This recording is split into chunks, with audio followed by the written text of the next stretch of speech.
اور یہ کنیت رسول مکرم صلی اللہ علیہ وآلہ وسلم نے ان کی رکھی تھی اور ابھی تک ان کے ہاں اولاد نہیں ہوئی تھی۔ تو یہاں سے یہ مسئلہ بھی ثابت ہو گیا کہ ولادت سے قبل بھی بندہ کنیت اگر رکھنا چاہتا ہے تو رکھ سکتا ہے۔ ان کے والد کا نام تھا مسعود بن غافل۔ یہ مالی لحاظ سے انتہائی کمزور تھے اور اسی وجہ سے انہوں نے بنو زہرہ کو اپنا حلیف بنا لیا تھا اور یہ زمانہ جاہلیت کے اندر ہی وفات پا گئے تھے۔ ان کی والدہ کا نام ام عبد بنت عبد ود ہے اور یہ صحابیہ رسول ہیں، اور ان کا لقب وہ ابن ام عبد، یہ روایات کے اندر احادیث کے اندر بھی رسول اللہ صلی اللہ علیہ وسلم نے خود استعمال کیا ہے، یعنی کہ یہ والدہ کی طرف ان کی نسبت کی جاتی تھی۔ ان کی تاریخ ولادت کے متعلق کوئی مستند ہمیں روایت نہیں ملتی کہ جس کے اندر ہم واضح طور پر کہہ سکیں کہ فلاں تاریخ فلاں دن ان کی ولادت ہوئی۔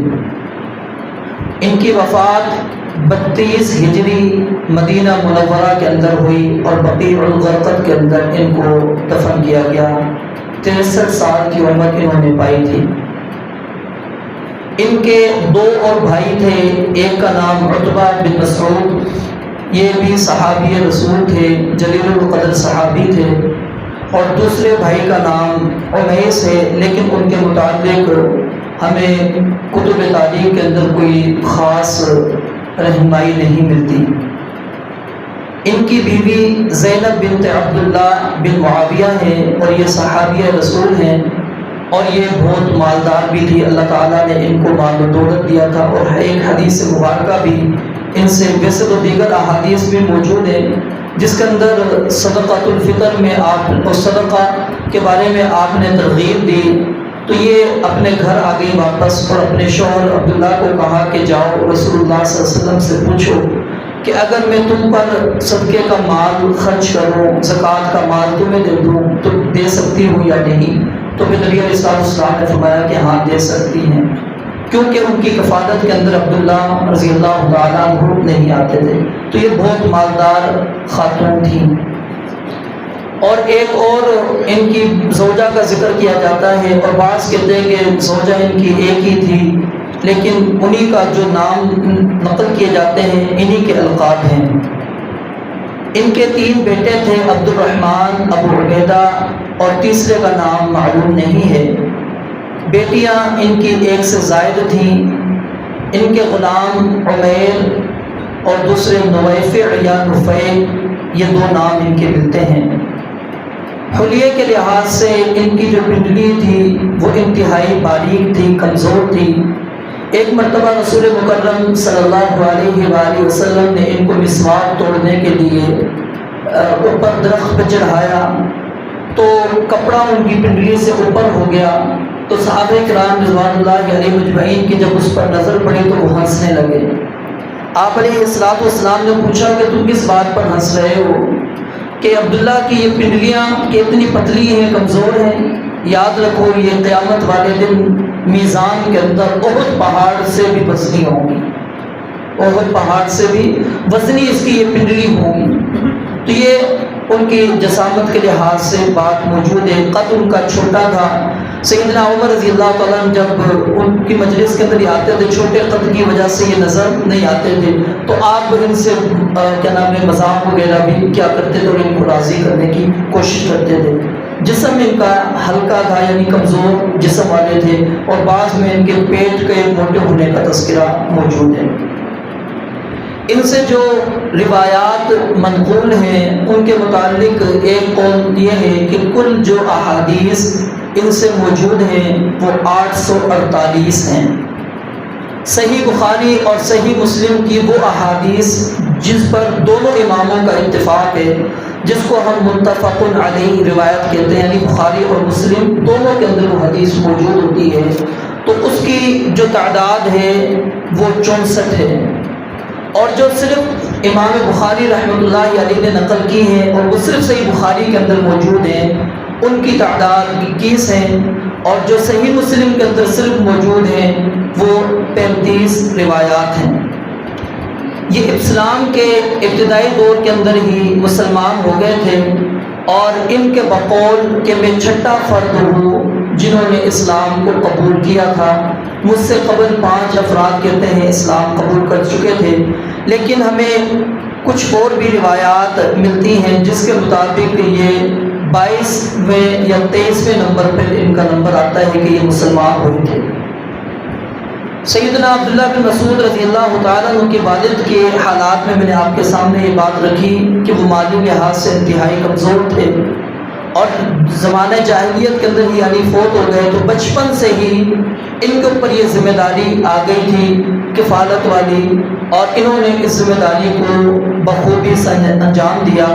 اور تھوڑی سی اجرت پر عقبہ بن ابی معیط ایک کافر تھا،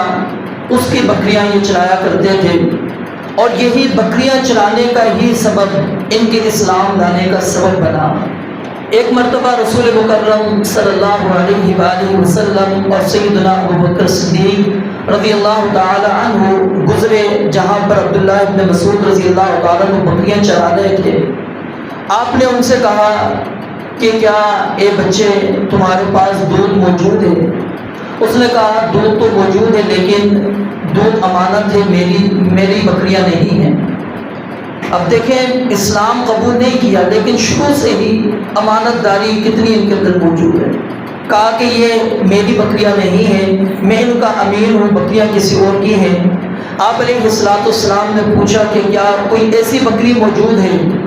کہ جس نے ابھی تک بکرے کے ساتھ ملاپ نہ کیا ہو؟ کہا کہ ہاں موجود ہے۔ وہ لائی گئی، آپ علیہ السلام نے اس کے تھن پر ہاتھ پھیرے، برکت کی دعا کی، اس کے تھن کھل گئے اور اس کے اندر دودھ آ گیا۔ سیدنا ابوبکر صدیق رضی اللہ تعالیٰ عنہ نے دودھ نکالا، خود بھی پیا، عبداللہ بن مسعود رضی اللہ تعالیٰ عنہ کو بھی پلایا، اور نبی علیہ السلام نے بھی پیا۔ پھر دوبارہ آپ نے اس کے اوپر ہاتھ پھیرا اور وہ بکری اسی طرح پہلی حالت کے اندر چلی گئی جو اس کی پہلی کیفیت تھی۔ تو یہ چیز دیکھ کر عبداللہ ابن مسعود رضی اللہ تعالیٰ عنہ نے نبی علیہ السلام سے کہا کہ میں اسلام قبول کرنا چاہتا ہوں اور مجھے کچھ آپ سکھائیں۔ تو آپ علیہ السلام نے ان کو دعا دی کہ یرحمک اللہ، کہ اللہ تعالیٰ تم پر رحمت کرے، انک غلیم، کہ آپ ایک چھوٹے سے بچے ہیں لیکن معلم، آپ کو علم دیا گیا ہے۔ اور پھر سیدنا عبداللہ بن مسعود رضی اللہ تعالیٰ عنہ بیان فرماتے ہیں کہ میں نے براہ راست 70 صورتیں رسول اللہ صلی اللہ علیہ وآلہ وسلم سے سیکھی اور یاد کی، اور میں ان صورتوں میں اگر کوئی شخص میرے مد مقابل آتا تھا تو میں اس کو کہتا تھا کہ یہ وہ صورتیں ہیں جو میں نے خود نبی علیہ السلام سے پڑھی ہیں، سیکھی ہیں، اور میں غلطیوں کی اصلاح بھی کیا کرتا تھا۔ رسول اللہ صلی اللہ علیہ وآلہ وسلم کے بعد یہ پہلے شخص ہیں جن کے متعلق تاریخ کے اندر یہ بات آتی ہے کہ جنہوں نے مکہ کی سرزمین پر بلند آواز سے قرآن کریم کی تلاوت کی تھی۔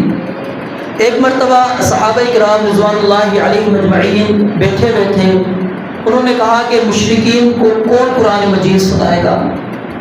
عبداللہ بن مسعود رضی اللہ تعالیٰ عنہ نے کہا کہ میں سناتا ہوں۔ انہوں نے کہا کہ نہیں، آپ جو ہیں کمزور ہیں، اور آپ کا قبیلہ بھی یہاں پر ایسا نہیں ہے کہ جو طاقتور ہو، ایسا شخص جائے اگر اس کو مشرکین مارے تو وہ اس کا دفاع بھی کر سکیں، وہ اس کو آگے بچا بھی لیں۔ لیکن وہ گئے اور انہوں نے سورہ رحمان کی تلاوت کرنا شروع کر دی، الرحمن علم القرآن۔ پہلے تو وہ سوچتے رہے یہ کیا پڑھ رہا ہے، پھر کسی نے کہا کہ یہ وہ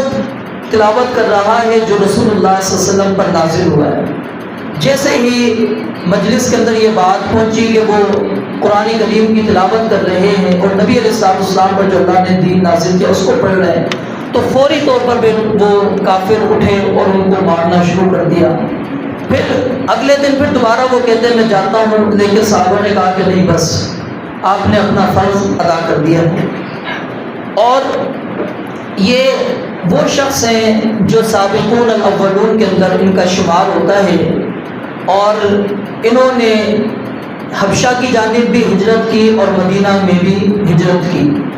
لیکن ہجرت حبشہ اولا جو ہے اس کے اندر مورخین کہتے ہیں کہ یہ شامل نہیں تھے، یہ دوسری جو مرتبہ ہجرت حبشہ ہوئی ہے اس کے اندر یہ گئے تھے۔ اور اسی طرح پھر امام ابن حجر رحمۃ اللہ علیہ ان کے بارے میں فرماتے ہیں کہ وشہد بدرا والمشاہد بعدہا، کہ یہ بدر کے اندر بھی شریک ہوئے اور بدر کے اندر شراکت کی اندازہ آپ لگائیے کہ جب معرکہ ختم ہوا رسول مکرم علیہ السلام نے ارشاد فرمایا کہ جاؤ ابو جہل کو تلاش کرو۔ عبداللہ ابن مسعود رضی اللہ تعالیٰ عنہ کہتے ہیں میں چلتے چلتے میں ابو جہل کے پاس پہنچ گیا اور ابھی اس کی کچھ سانسیں باقی تھی، میں نے اس کی گردن کے اوپر پاؤں رکھا اور اکثر یہ مکہ کے اندر میری گردن پر بھی پاؤں رکھا کرتا تھا۔ کہتے میں نے اس کو کہا کہ اب بتاؤ طاقتور میں ہوں یا تم ہو، کون طاقتور ہے؟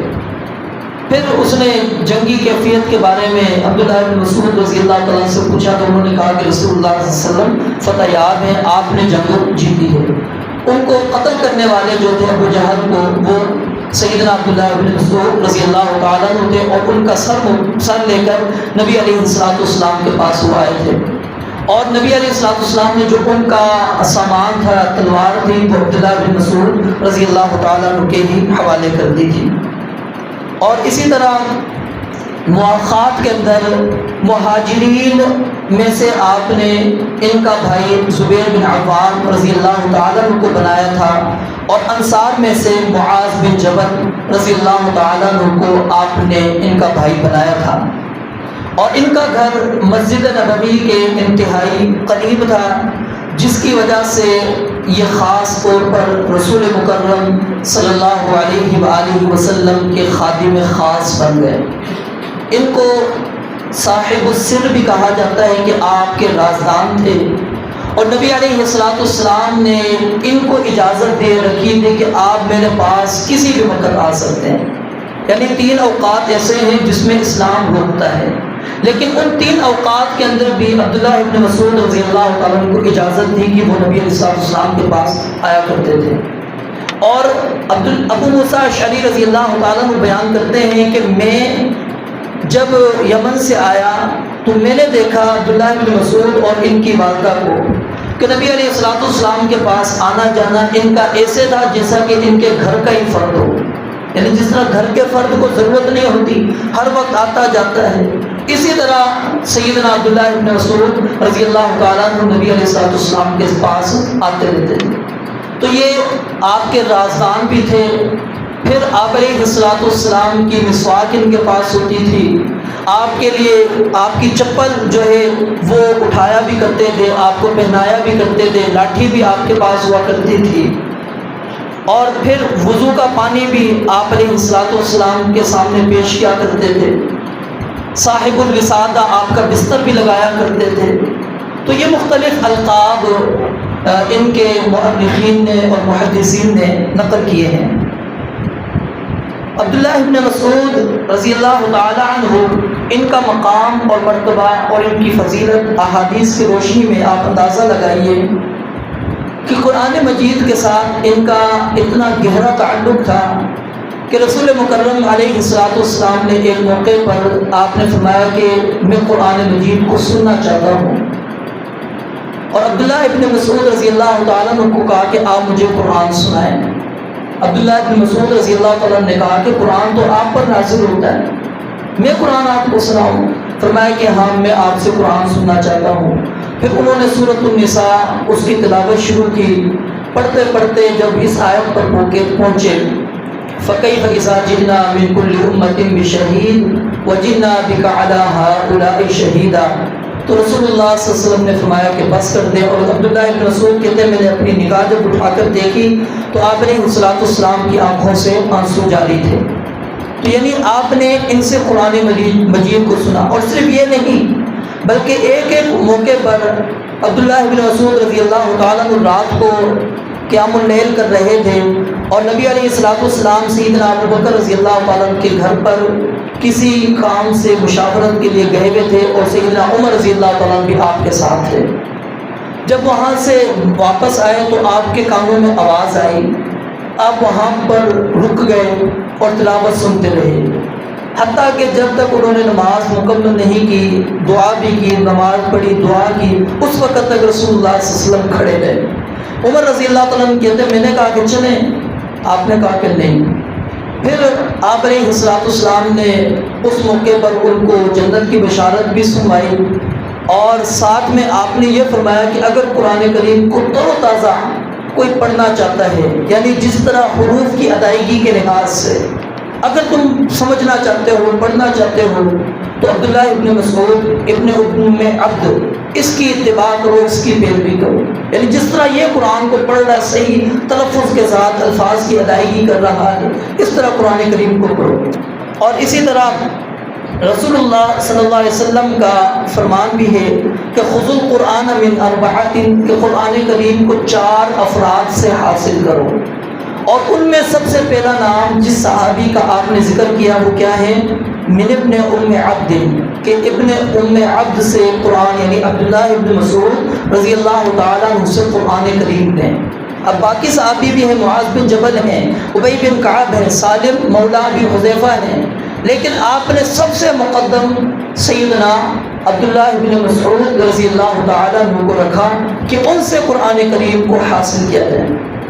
تو یہ قرآن کریم کو بڑے خوبصورت اور اچھے انداز کے اندر پڑھا کرتے تھے، اور صرف پڑھتے نہیں تھے بلکہ عمل بھی کیا کرتے تھے۔ قرآن کریم کو جو پڑھتے تھے اس کے اوپر عامل بھی تھے۔ اگر آپ ان کی سیرت کا مطالعہ کریں گے، آپ کو یہ فقیہ بھی نظر آئیں گے، محدث بھی نظر آئیں گے، آپ کو قاضی بھی نظر آئیں گے، اور پھر اسی طرح نبی علیہ السلام کی جو اخلاقیات کے ساتھ، آپ کی عادات کے ساتھ سب سے زیادہ اگر مشابہ کوئی شخص نظر آئے گا تو وہ یہی عبداللہ بن مسعود رضی اللہ تعالیٰ عنہ نظر آتے ہیں۔ عمر بن خطاب رضی اللہ تعالیٰ عنہ ان کے بارے میں فرماتے ہیں، اہل کوفہ کو مخاطب کر کے ایک موقع پر آپ نے اہل شام اور اہل کوفہ کو بلایا، تو اہل شام کو عطیات کچھ زیادہ دیے، اہل کوفہ کو کم دیے۔ انہوں نے کہا کہ آپ نے اہل شام کو زیادہ دیے اور ہمیں کم دیے۔ اس وقت سیدنا عمر رضی اللہ تعالیٰ عنہ نے فرمایا کہ لقد آثرت اہل الکوفۃ بابن ام عبد علی نفسی، کہ میں نے اپنے آپ پر اگر اہل کوفہ کو ترجیح دی ہے، وہ عبداللہ ابن مسعود رضی اللہ تعالیٰ عنہ کے ساتھ ترجیح دی، یعنی تمہارے پاس عبداللہ ابن مسعود رضی اللہ تعالیٰ عنہ موجود ہے، تم ان عطیات کو دیکھ رہے ہو کہ یہ عطیات اہل شام کی طرف چلے گئے۔ تمہارے پاس جو میں نے شخصیت بھیجی ہے، اور جب بھیجا تھا عمار بن یاسر کو اور سیدنا عبداللہ بن مسعود رضی اللہ تعالیٰ عنہ کو، عمار بن یاسر کو گورنر بنا کر بھیجا تھا، اور ان کو معلم اور وزیر کے طور پر مقرر کر کے بھیجا تھا کہ یہ تمہارا معلم ہے، تمہیں سکھائے گا، تعلیم دے گا، اور یہ تمہارا وزیر ہے۔ اور پھر ان کے متعلق فرماتے ہیں یہ لگتا تو چھوٹا سا جسم، کیونکہ میں نے بتایا نا جسم چھوٹا تھا، لیکن ملیا علم، کہتے ہیں علم سے بھرپور ہے، بہت علم ان کے اندر موجود ہے۔ اور ان کے علم کا اندازہ لگائیے، سیدنا ابو موسیٰ اشعری رضی اللہ تعالیٰ عنہ نے، کیونکہ وہ قاضی تھے، گورنر تھے، اب ظاہر گورنر کے پاس ہی لوگ آتے تھے اپنے مسائل لے کر، سوال لے کر، انہوں نے سوال کیا تو انہوں نے سوال کا جواب دے دیا، لیکن وہ سوال کا جواب درست نہیں تھا۔ عبداللہ ابن مسعود رضی اللہ تعالیٰ عنہ نے کہا کہ یہ جواب اس طرح نہیں، اس طرح ہے۔ جب سیدنا ابو موسیٰ اشعری رضی اللہ تعالیٰ عنہ کو پتہ لگا تو انہوں نے پھر اس کے بعد یہ پابندی لگا دی کہ لا تسألوا عن شيء ما دام هذا الحبر بين أظهركم، جب تک تمہارے اندر یہ شخص موجود ہے عبداللہ ابن مسعود رضی اللہ تعالیٰ عنہ، اس وقت تک کوئی بھی میرے پاس آ کر سوال نہ کرے، مجھ سے فتویٰ نہ پوچھے، مجھ سے مسئلے کے بارے میں سوال نہ کرے، عبداللہ ابن مسعود کے پاس جاؤ، اس سے سوال کرو۔ یہ کیا تھی؟ صحابہ کرام ان کے علم کو سمجھتے تھے کہ ان کے پاس اللہ رب العالمین نے ایک علم دیا ہے، کیونکہ نبی علیہ السلام کی ایک صحبت انہوں نے اختیار کی تھی۔ اور جو کیونکہ علم کی یاد رکھیں، صرف یہ نہیں ہوتا کہ آپ نے کتاب کو، قرآن کو پڑھ لیا یا کسی چیز کو آپ نے پڑھ لیا،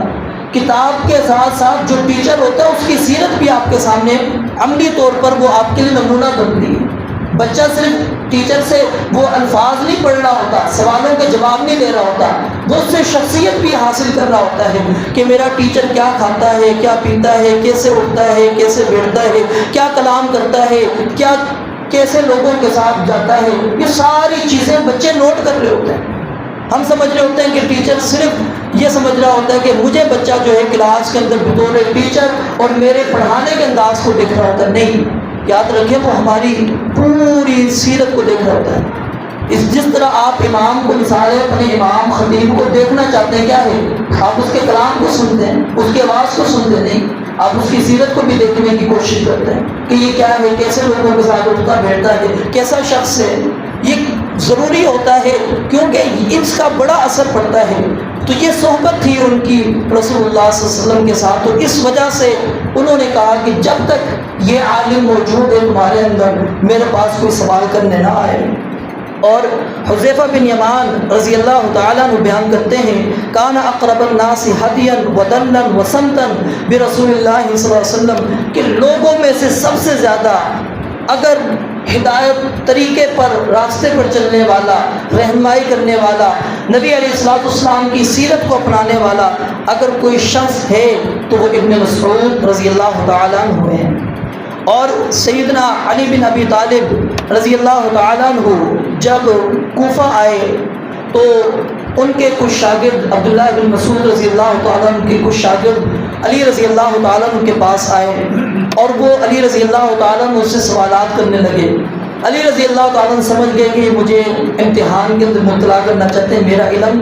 دیکھنا چاہتے ہیں کہ میرے پاس کتنا علم موجود ہے۔ تو جب انہوں نے سوالات کیے، انہوں نے جوابات دیے، اس کے بعد پھر کہا کہ یاد رکھو جس طرح تم اپنے استاد کے بارے میں سمجھتے ہو کہ اس نے قرآن کریم کو پڑھا ہے، وہ اس کے حلال کو حلال سمجھتا ہے، اس کے حرام کو حرام سمجھتا ہے، وہ دین میں فقاہت حاصل کی ہوئی ہے اس نے، اور سنت کے بارے میں وہ عالم ہے۔ وَأَنَا أَقُولُ مِثْلَ الَّذِي قَالُوا، میں بھی وہی رائے رکھتا ہوں۔ علی رضی اللہ تعالیٰ عنہ کہتے ہیں سیدنا عبداللہ بن مسعود رضی اللہ تعالیٰ عنہ کے بارے میں جو تمہاری رائے ہے۔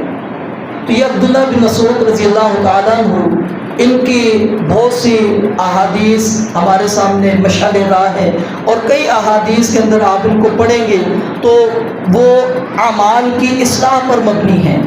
کیونکہ یہ رسول اللہ صلی اللہ علیہ وسلم کے ساتھ تھے تو آپ کے طریقے کو بھی انہوں نے بیان کیا ہے۔ تو اس لحاظ سے بڑی ان کی احادیث موجود ہے، کتب احادیث کے اندر آپ اس کا مطالعہ کر سکتے ہیں۔ اللہ رب العالمین سے دعا ہے رب العالمین ہمیں سیدنا عبداللہ بن مسعود رضی اللہ تعالیٰ عنہ کی سیرت کو پڑھنے اور اس کے مطابق زندگی گزارنے کی توفیق عطا فرمائے۔ وآخر دعوانا الحمد للہ رب العالمین۔